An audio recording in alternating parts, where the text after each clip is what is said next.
I'm going to go ahead and turn it over to our co-host this evening, Marisa Gomez. Hi there. Thanks for being here, everyone. Thanks, Jen and the Santa Cruz Public Libraries for partnering with the museum on this. I'm also glad to see some familiar faces joining us today, some familiar faces and names.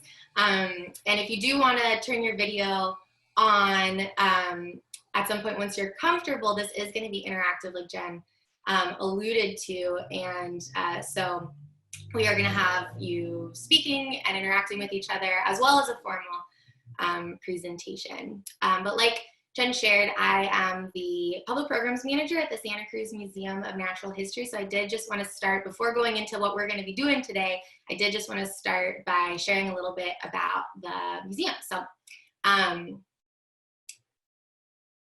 the Santa Cruz Museum of Natural History. I'm kind of curious what you all of your experiences with the museum. So I'd also love it if in the chat you could take a moment to share your museum story, just so I can get to know all of you a little bit.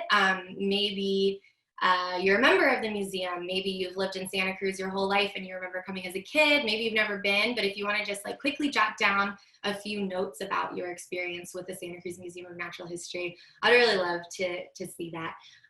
So I'm the Public Programs Manager at the museum, and I get to facilitate events like this as well as present events like this. And our mission at the museum is connecting people with nature and science to inspire stewardship of the natural world, which is something that we hope to do with this program series. For those of you familiar with the museum, we have historically had a series of lectures called Naturalist Night, and we kind of rebranded it for this new time, and instead thinking of it as a series to build understanding with. So we hope that you'll continue to join us for future iterations of this. But the museum, everything we do is based off of this mission, as well as some core goals and values. And I wanted to share some of the core goals that we have at the museum that really also are aligned with our goals for this program series. So we want to build community around stewardship for the environment as one of the museum's goals. And that's also a goal for this series, which is why it's interactive and why we want to talk with you and why we want to hear your perspective. We also want it to be dynamic for the same reason why we're creating this as interactive. We have a long wait list of people who also wanted to be here, but it's really important for us that we are able to get to know each other and chat about these things. So that's why we're doing it this way. And throughout the program, the program series, we are going to be celebrating the diversity of species, peoples, and cultures as well, because the whole point is kind of diving habitat by habitat, getting to know Santa Cruz. So that's what we're doing today. And today we're not really going to be getting too much into the specifics of the habitats of Santa Cruz. Instead, we're going to be thinking about the impacts on those habitats. That's kind of the goal of the day. And we're also, another goal of today and the whole series is to really build confidence in being out in nature and in being a naturalist. And we started while we were all waiting to get in here with a prompt that I'm going to reshare. Let me see. And we're going to get into some breakout rooms thinking about what it means to be a naturalist. And part of the reason for that is that this repeat exposure that we are having by doing this program series again and again and again is we're going to become comfortable with being a naturalist. And so first we have to figure out what that means, what that is. And so we are going to be going into some breakout rooms, and I'm sure a lot of us have been getting familiar with Zoom over the past couple of months, and for others maybe not so much. But one fun function of Zoom is breakout rooms, which allows us to communicate in smaller groups so that everyone has a chance to speak and to share. So, so we're going to be doing that. And once we place you in your breakout room, there will be 3 or 4 of you in the room, and Jen and myself might be amongst those people. And if you and the other people in your group could quickly go around and share your name, where you are right now, where you are in Santa Cruz or maybe near Santa Cruz, and what is your favorite Santa Cruz habitat. as your kind of icebreaker intro, and then get into a conversation about what you think it means to be a naturalist. So hopefully everyone feels comfortable with that. Are there any questions so far?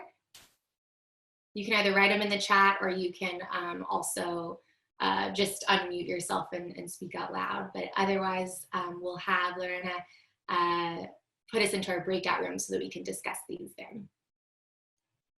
All right, we're back. I'm not sure if everyone's back, but thanks for that. I hope that you got something out of that conversation, and I'm hoping maybe someone would be willing to share a little bit about what you got out of that. And if you do, you can just unmute yourself and start talking about your discussion about what it means to be a naturalist, or what you learned from someone in your group. Well, don't all jump on at once.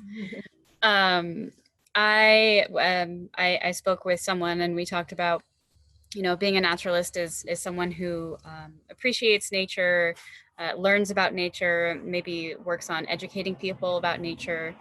And I also added being an advocate for nature and conserving and maintaining natural spaces for future generations. Great. Does anyone else want to add some thoughts about that concept? Our discussion was in alignment with that. It was the love of nature, studying nature, and being an advocate. Mm-hmm. Yeah, and I really believe that too, that it really is the studying and the love of nature. It's for us at the museum, we generally think of naturalists as people who observe nature and do so over and over again. And that's kind of the most important part of being a naturalist. And the more that you do that, the more you build your understanding about what it is that you're observing. And that's where you get more comfortable with being a naturalist and with sharing it. And with sharing and communicating also often comes that advocacy and helping. And so that's really all it is to us. And it can mean what you want it to mean too. But that's really what we're here to do today through this program is really just getting a foundation so that when you do go out into these spaces, you have a little bit more comfort in understanding what it is that you're seeing. But really, the onus is on you to go out there and make those observations and to have a naturalist lens when you're out in nature. So that's what we're going to be talking about today. And let me start sharing my screen again. I'm going to be getting into a more kind of formal presentation where we're going to go through some things, and this maybe be 20 minutes. And you can feel free to ask questions as I go through this. You can honestly chime in if you want and unmute yourself. You can also do it in the chat. We'll have time afterwards to go through the chat.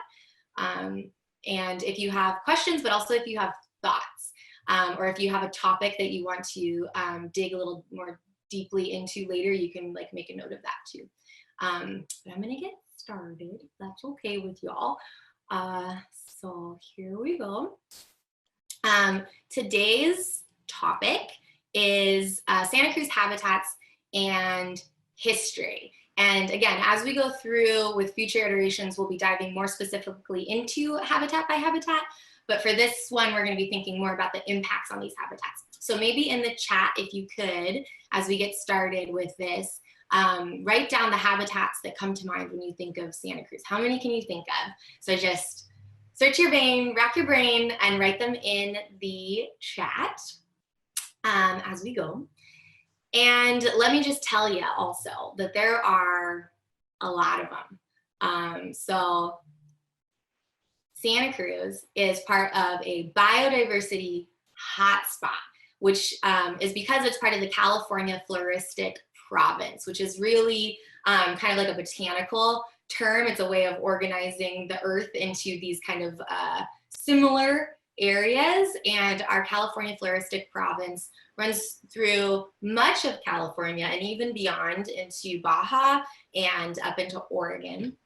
And it's really the parts of this area that have a Mediterranean climate. And I don't know if any of you have been to the UC Santa Cruz Arboretum, which is a wonderful resource, but they're all about the Mediterranean climates of the world. So we're one of them here in the California floristic province, but there's also parts of Chile, parts of Western Australia, South Africa, the Mediterranean itself, New Zealand, hope I'm not forgetting any. But that's what makes up our, this area, and why we are part of a biodiversity hotspot is because we're a part of that climate. Now, what makes us a hotspot is something a little bit different. So a biodiversity hotspot is really a tool used to identify where we should be putting our efforts. So it's really a tool by conservationists who in the 1980s were trying to think of, okay, so we want to save everything, right? But we gotta tailor our efforts to the places that either like need us most or have the most to save. And so what makes a place a biodiversity hotspot is the number of species that live there. So here in Santa Cruz and within the California floristic province, we got a lot of species in the grand scheme of things globally. We also have a number of these species that are endemic. And I don't know, you guys can like do a little hand raise if you've heard that word before. But what endemic means is that it's a place that's it's native to a limited space. So if it's a California endemic species, it means that it's a species that's only found in California. If it's a Santa Cruz endemic species, it's a species that's only found in Santa Cruz. And actually in Santa Cruz, we got a number of them. So that's pretty special too. And the other thing that makes a place a hotspot is how threatened those species are. So that's another thing about California and about Santa Cruz, is that we got all these species, we've got these rare species, but also they're kind of threatened. So maybe you can think about some of the reasons why that might be. And feel free to write that in the chat too. Or if you want to quickly shout out, I'd be happy to hear some of those thoughts. What are the things that are threatening the biodiversity of Santa Cruz? Any thoughts that come to mind? I see in the chat loss of habitat.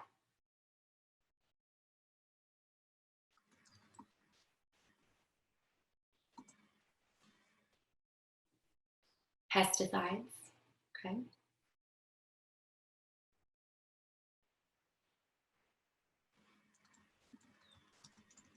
Segmenting of habitat by development, that's an interesting factor of thinking about how things all work together and how when you mess with that interaction, some changes can happen. Invasive species, pollution, climate change, rising sea levels, yeah, all good stuff. All good stuff, I don't know. So we're gonna be thinking about the impacts to these habitats today. And speaking of these habitats, these are what I got for you right now. So this is from the California Native Plant Society Santa Cruz chapter, which is another great local resource that we have. I don't think that they're having meetings right now during these times, but generally they meet every other month, again at the Arboretum. And you can learn a lot about our local plant communities from that group. So that's another resource that I would definitely recommend checking out. And this is the basic list of habitats that they say we have in Santa Cruz. But when you go into them, there are even more underneath some of these. So we've got grasslands, but within grasslands, there's also the dry grassland wildflower type habitat. There's also the coastal terrace prairie habitat. So there's a lot more nuance here when it comes to mixed evergreen. Within that, you may also have like bay laurel forest. So there's a lot more specific things that we can dig into when we get into to these habitats. And so there's a lot to learn, and that's what we're going to be focusing on through this program. And now let's get into what those impacts are on these habitats. And we're not going to be thinking about the impacts that are happening right now. We're actually going to be going way, way back, and thinking about the impacts that have been happening, that have happened long ago, that have been happening for a long time, and also that happen today. And so to get us started, we are going, again, way, way back, and we're thinking about geology. So our habitats, really, the foundation of them is geology. It has to do with where they are on Earth, how high they are in terms of altitude or how low they are. The soil is impacted by the geology of the region. Geology has everything to do with our habitats, but it's just a really long, slow process. And so for us here in Santa Cruz, one of the factors that have impacted our habitats and what Santa Cruz is today are fault lines. I'm sure you all are familiar with the San Andreas Fault. And that is a really cool feature of our area in that on one side of it is the Pacific continental plate, and on the other side is the North American continental plate. And where we are in Santa Cruz, we are on the Pacific plate, and if you went over the hill to Los Gatos, you would be on the North American plate. So we are in this really, really tumultuous zone. And for a very long time, what was happening here was actually a subduction zone where the Pacific plate was going underneath the North American plate, and that's why we've got things like the Sierras. So a lot of change for a long, long time. But about 30 million years ago, that fault changed and it started doing something different. And instead of the Pacific plate going underneath the North American, now it started going up next to it. And that's called a right lateral strike slip fault, very technical stuff. But what happened is that we started dragging parts of California up with it. And so actually where we are in Santa Cruz, the basement rock way, way, way below us is actually part of the Sierras that was formed in the southern part of the Sierras and it was dragged up. And then more change happened. Those plates going up against each other created more uplift and more mountains forming. And that's a big part of the habitats that we have here because we have the Santa Cruz Mountains that are right here. And some of the habitats that we have exist only in the Santa Cruz Mountains, and some of them happen only down on this newer land down more by the coast. And speaking of the coast, I've also got this this diagram here that shows terraces. And I don't know if any of you are familiar with the coastal terraces of Santa Cruz, but this is a big part of our habitat types as well.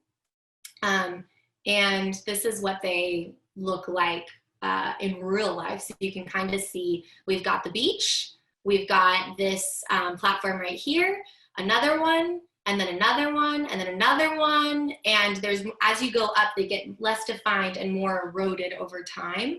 But there are these terraces that signal different points of time in Santa Cruz. And that's because of uplift that we were talking earlier, because of the San Andreas Fault, the earth is actually like moving up. And also because of sea level rise, which has also impacted these terraces. And the way that they're created is waves come in and erode, and they erode the same sort of area for a long period of time. And then there's a shift that happens that's kind of more extreme, and a new set of erosion standards happen, either above or below it. And we see those wave cut platforms because the sea level rise has either gone down or the earth has gone up. So those are big factors for the habitats that we have here in Santa Cruz. Another little bit about geology is just erosion. So when we're talking about those terraces, we are talking about erosion, and we see other evidence of it too. And this is really just an excuse to show some really cool old-timey photos. So these photos were both taken right off Westcliff Drive, right around the turn of the century. This is where, I believe, I think this is where Woodrow hits Westcliff Drive. And this was an arch that happened there. And the arch is formed because of wave erosion crashing against the rocks.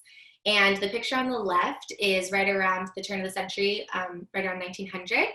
And then the picture on the right is just 20 years later, and you can see how much it's changed. So we're constantly experiencing this kind of change on the coast here.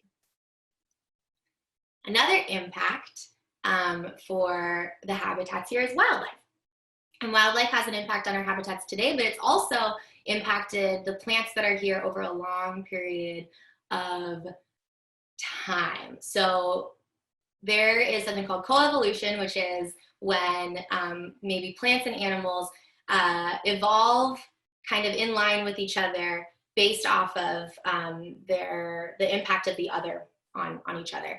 And so one thing to share with you is, this is just like a an artist's rendering of what it might have looked in the Pleistocene. And the Pleistocene is a time period that's about 125,000 years ago to about 15,000 years ago, and is an ice age. And there were different animals that lived around here during that time. There were megafauna, there were mastodons and mammoths and camels and giant sloths and things like that. And those animals had an impact on the habitats that they were around.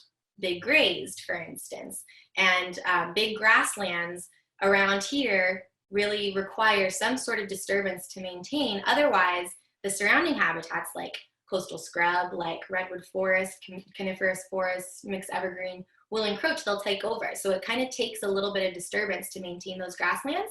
So the whole reason why we have those grasslands in the first place really has to do with the existence of these megafauna.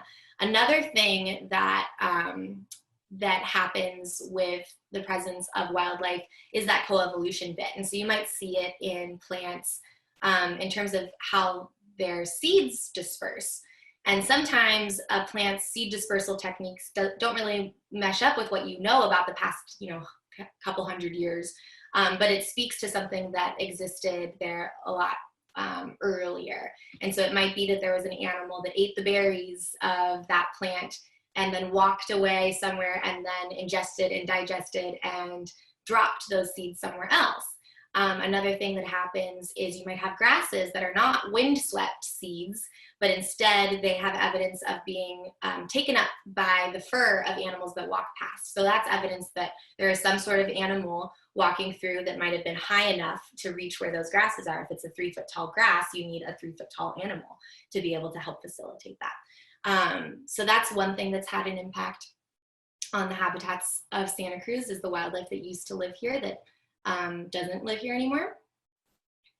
And then we get to when they stopped being here, those megafauna kind of disappeared right around the time when people started to arrive here. Now this is an image for you. It's not the best image. There are probably better ones out there, but this is the first okay one that I found. I'm throwing in there, but I encourage you to do a little bit more of your own research, which is what a good naturalist would do, to learn more about the history of humans in North America. But basically, we weren't always here, and at some point we came here, and that coincided very much so with the end of that last ice age. And a lot of people believe it's because there was sort of an opening in this large ice sheet over North America, where we traveled through the middle of an area that otherwise was kind of inaccessible, or maybe we came down the coast.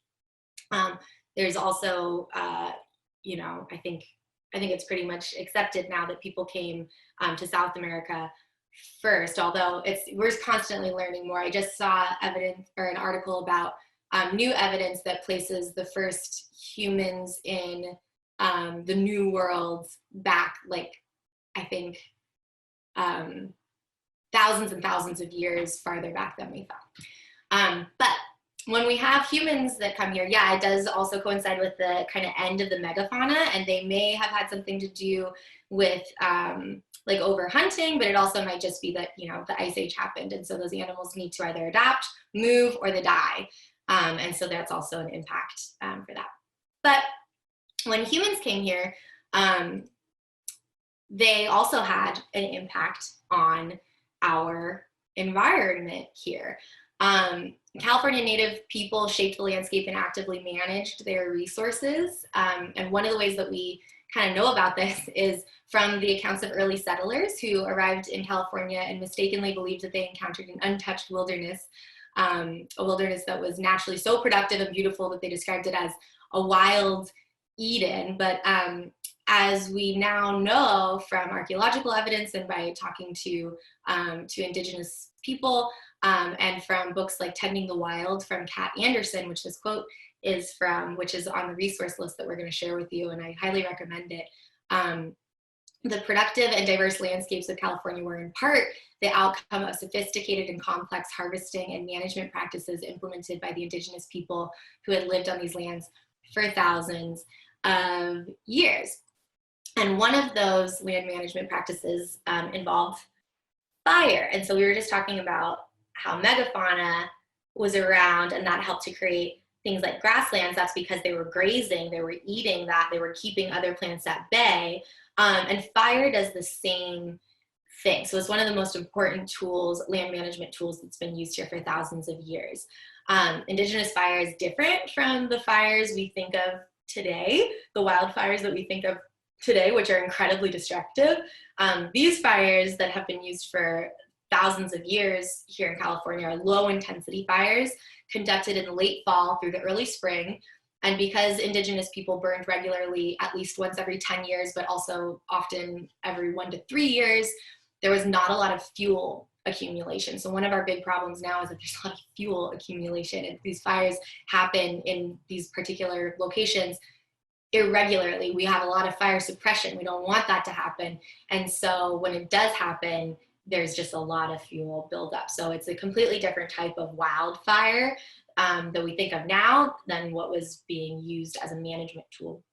And these slow moving fires would burn up dried thatch, but not kill the native grasses.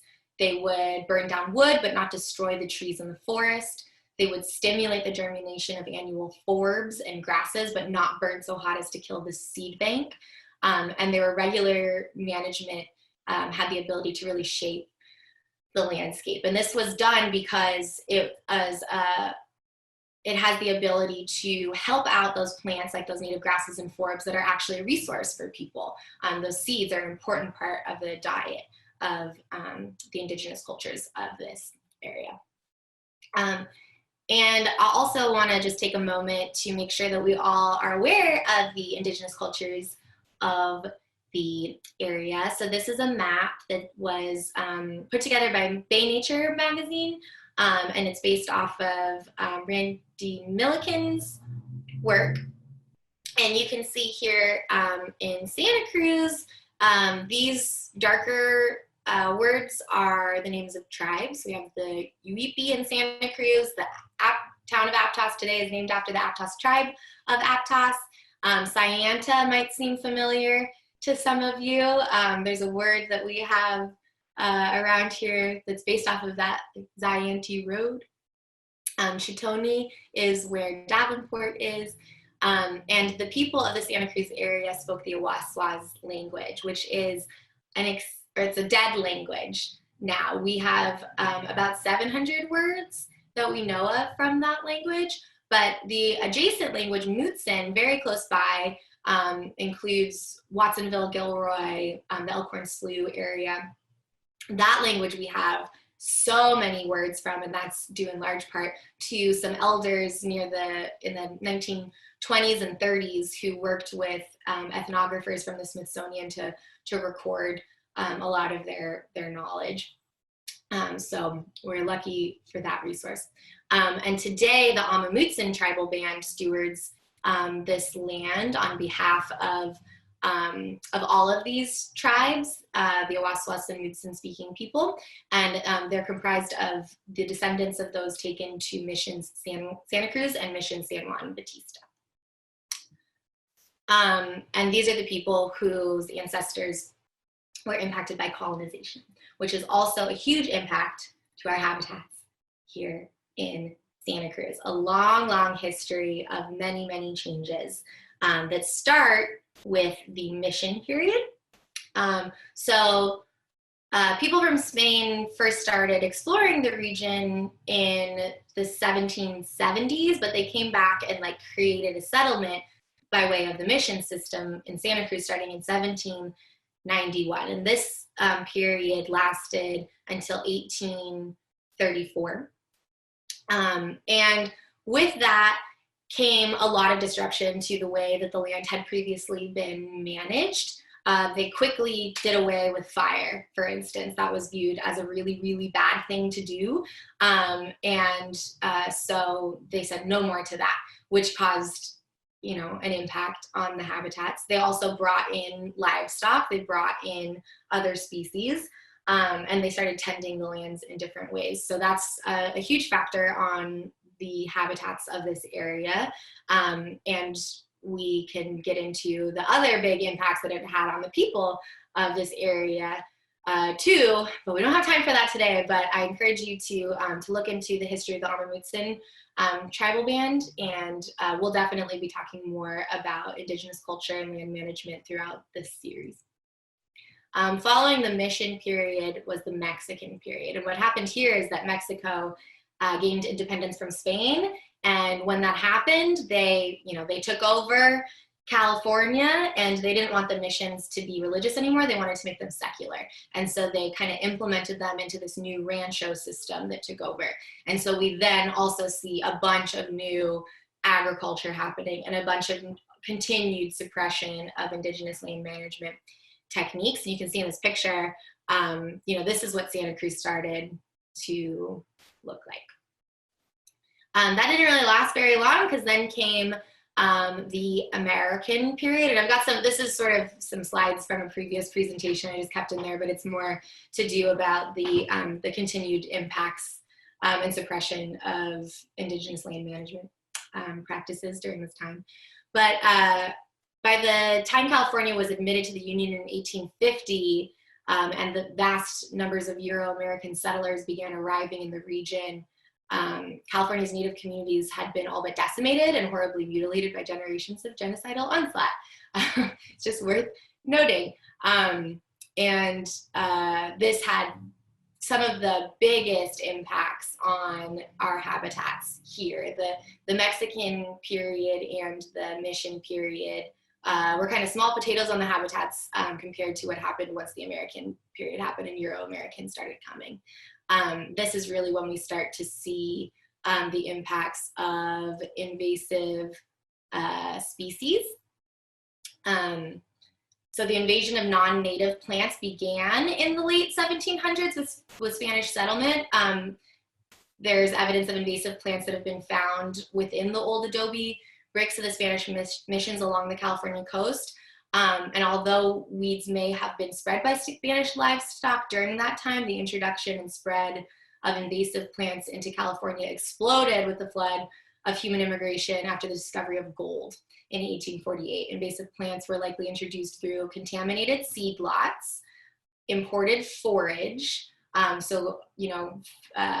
food for cattle and horses and people, and packing materials too. Remaining native vegetation was also so trampled and devastated by the flood of livestock that even more invasive plant species were deliberately introduced as forage. So on the one hand, grazing has certain impacts on native species, but when you also introduce invasive species or non-native species to that, what you find, especially what we see in our grasslands, is a lot of non-native grasses. And the non-native grasses act really differently than the native grasses that we do have here. A lot of our native grasses here in Santa Cruz are perennial. They have these really long roots that provide a lot of nutrients for the soil, but also they're perennial, they're different. The annual grasses act very differently. They grow up really tall and crowd out lower lying plants, so it's a big factor. And then also agriculture, which again is like very much tied to this topic of invasive species. And it also has to do with developing landscapes. So taking a certain type of habitat and turning it into agriculture means that you're just kind of completely replacing that land. And then came other types of industries as well. So lime, leather, and lumber are the three L's of Santa Cruz industry for the late 1800s. Lime was one of them, and I don't know about you, but I never really knew much about lime as a resource, like what they really, like why do you want lime? So I looked into that a little bit, and there's, it can be used for environmental purposes, purification of air, drinking water, and wastewater. In metallurgy, removing impurities from steel and processing other metals. Construction, making mortar and plaster, additives to concrete, stabilizing soil. Also used in sugar refining, chemical manufacturing, making paper, paint, ink, plastic, rubber, ingredients in food, pharmaceuticals, processing hides into leather, lots of uses for it. And it also required the lumber industry in order to happen. So the way that you make lime for all of those purposes is you take marble and you burn it in these kilns that you see here, which are also all over Santa Cruz still to this day. And you create the lime substance by burning that down. So it also has a lot to do with the lumber industry as well. And within about 20 years of our lumber industry starting up, the seemingly unlimited supply of timber here was seriously depleted. And as a result, continued growth of Santa Cruz County as a prosperous manufacturing area did not continue much past the turn of the century. All of the area industries were dependent on local natural resources, including redwood trees for lumber and for use as fuel for lime kilns, and oaks for the tanneries, which are like the tannery that we have in Santa Cruz, which is about tanning cow hides for leather. So we were really using up a lot of our resources, which also had a major impact on our habitats here. There's a lot of clear cutting that happened. Also the impacts of quarrying marble, huge effects. And what ended up happening after those industries kind of went kaput is tourism started taking over. And with tourism comes development, because you need hotels, you need homes for all the people who are working that industry. So this is also just kind of like a fun image of old-timey Santa Cruz. This is across the street from the museum, the Santa Cruz Museum of Natural History. It's Seabright Beach. And you can see in there on the side the Scholmar Castle. So a lot of locals still refer to Seabright Beach as Castle Beach. And another impact to habitats that we can see here is that that beach is a lot smaller in this picture than it is today. And that is also because of human impact. When the harbor was put in just a little ways down, it creates a big block for sand. So sand builds up, so that beach just like popped up. So another impact. But yeah, tourism comes development. This is a recent development project that was approved in late 2019 in Live Oak. It's going to take over an empty lot, which we refer to them as empty lots, but really that lot is grassland and oak woodland in its own way, probably with a lot of invasive grasses too. And so this is the 1500 Capitola Road project near 17th Avenue. It's going to be affordable housing. So that's a big impact to our habitats now. And where do we normally put these new developments to be able to deal with the housing crisis that we have now? Well, I live right next to a housing development that's going on right now, which every week it seems like a new floor's been added. So you can go up, which is one thing that's happening in Santa Cruz a lot now, or you can go out, which is another big thing. When you go out, you got to put it somewhere, and so you put it in habitat.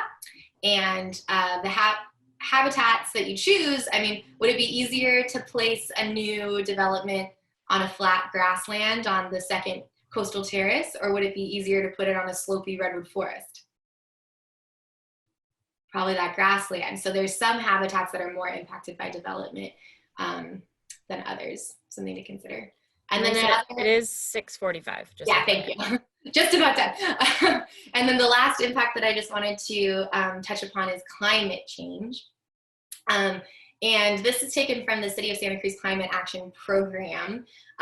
So what they say is, and this is their plan for Santa Cruz, is that increased in temperature and sea level rise will intensify drought, wildfires, flooding, erosion, and ocean acidification for Santa Cruz. So these are things that are direct impacts for us here in town. Sea level rise, I just wanted to touch on really quick, another resource for you all. This is a screenshot of something that NOAA offers, which you can project sea level rise. You can place in, and I can share this in the chat, the link.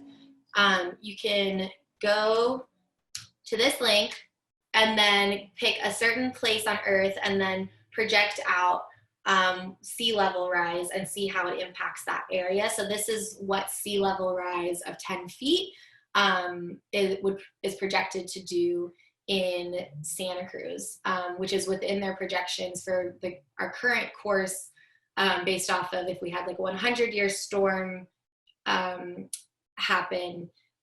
These are the kinds of like impacts that might happen to some of our habitats. So that's just one of the impacts of climate change, in addition to increased wildfires, drought that might impact our plants as well. So speaking of resources like this one, I'm going to stop sharing my screen now and have Jen share with y'all some resources that we've compiled for you.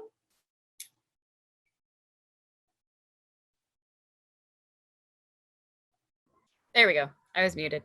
I want to share a couple of resources with you, both that you can find on your own through the Santa Cruz Public Libraries website, which is santacruzpl.org. Up here at the very top, we have two buttons that I want to point out to you in our navigation bar. They are research and local information. And the first one I want to share is, oops, there we go. So we have here in our, if you click the local history button that I just pointed out, you will see a bunch of local information that we've compiled, including the endangered species list. So if you, I know I work up in Scotts Valley and in the mountains, and I have seen a Mount Herman June beetle, or June bug, which is endangered. And you can find all of these different animals that are local to Santa Cruz, how endangered they are. There's a list over here on the left-hand side that tells you, endangered, threatened, etc. You can sort by type of animal or plant. I know there's a salamander. It's not in here. Maybe it's in amphibians. I know there's a local salamander that's endangered. So you can find information on all of these different animals if you're interested in the more the fauna aspect of things. Flora is plants, fauna is animals. Sorry, librarian, not a naturalist. We also have, let's see, I don't have that slide up anymore. I apologize. We have compiled a list of resources for you, both books and websites. So let me just show you the list that I have. So we are doing requests, and we're doing curbside. So you can actually go to our website if you have a card, and you can request all of these titles. Most of them are available. This is just a very short list of what we have to offer. These are recommended, some by Marisa and some by just me combing through and seeing what was relevant and talking to people who work in the natural sciences. And you can pick it up. We have 5 branches that are operating curbside right now. So if you have a library card, you can do that. If you don't have a library card, you can register for one online, place a request, and then you can get your new card when you go pick up your titles. So we have these titles: Tending the Wild by Kat Anderson, which I think was mentioned in the presentation. We have Limekiln Legacies, which is a very popular local history book about the limekilns of Santa Cruz.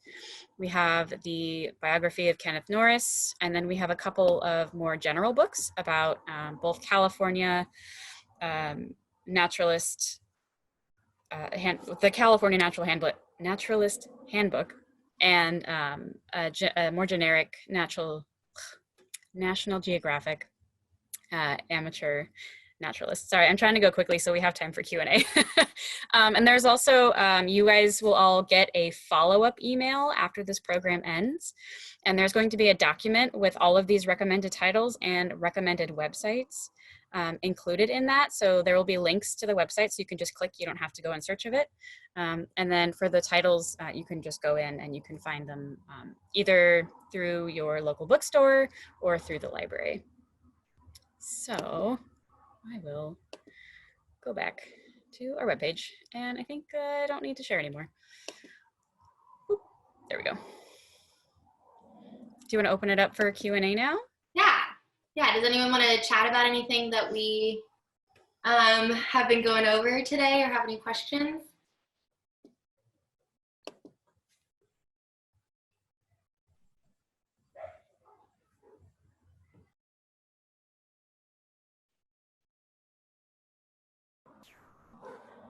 Don't be shy. We don't bite.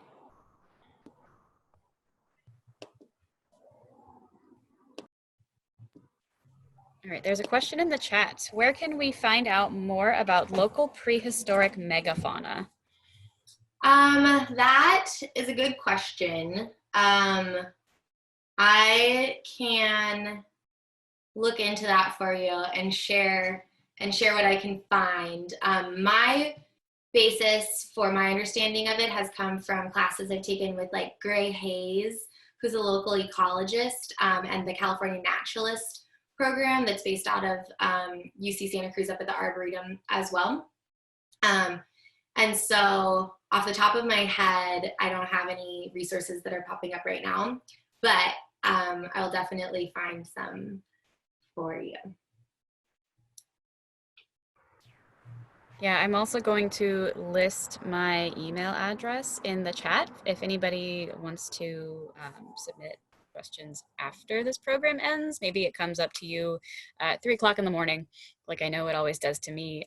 You can email me and I can forward it to Marisa if it's not a question that I can answer. And I'm happy to offer that as well.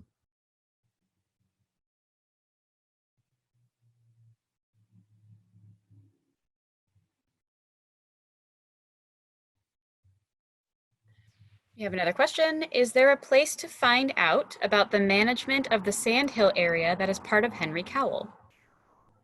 The management of it. Well, I know that Henry Cowell Redwood State Park does interpretation for that area. And I also know that the California Native Plant Society has a volunteer group that does restoration work there. So I believe, so it might be that you want to talk to someone from the California Native Plant Society, the Santa Cruz chapter.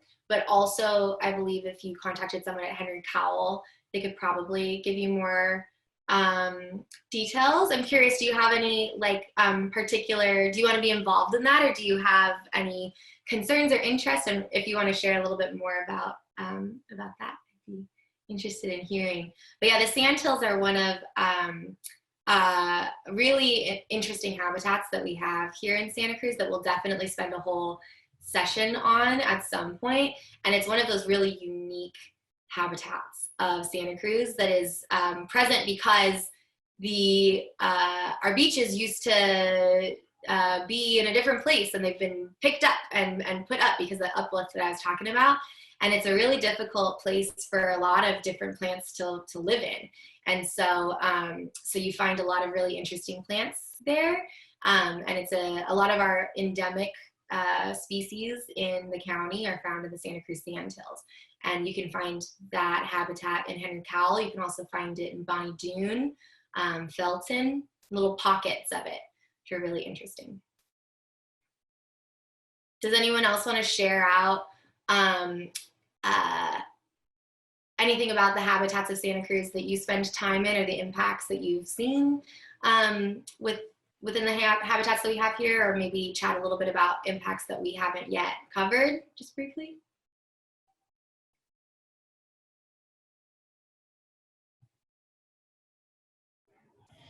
I'll say really quickly, I think that it's really interesting the impact that the pandemic is having on the environment.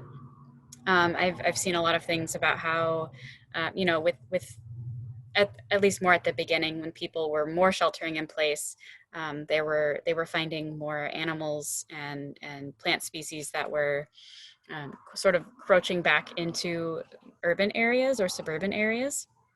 And alternatively, the increased use of things like disposable gloves and disposable masks that I see. I mean, I try to walk on the beach almost every day, and I can't tell you how many times I come across a stray mask or something that's either fallen out of someone's pocket or been blown to the beach by the wind. And it's really interesting to see how this is going to impact local habitats, you know, going forward, depending on how long it goes. Yeah. And a lot of the local habitats, much like Stephanie was mentioning about the management of the sandhills at Henry Cowell, they are helped out by oftentimes volunteers that I know a lot of those volunteer groups weren't meeting for some time. And, you know, it's a short little time, but in the grand scheme of things, it can really interrupt those restoration projects. And yeah, there's, you know, the beach cleanups weren't happening as regularly, but people weren't going out as regularly. I I remember being shocked by a pair of ducks that I stumbled upon in downtown Santa Cruz that were just like sitting there right in the middle of the road because no one was driving by. So yeah, a lot of impacts that would be an interesting thing for a naturalist to observe and record during this time. There's a, yeah. do you want to read it? The impact on the management and advocacy with the shelter. What about the impact of management and advocacy of the shelter in place?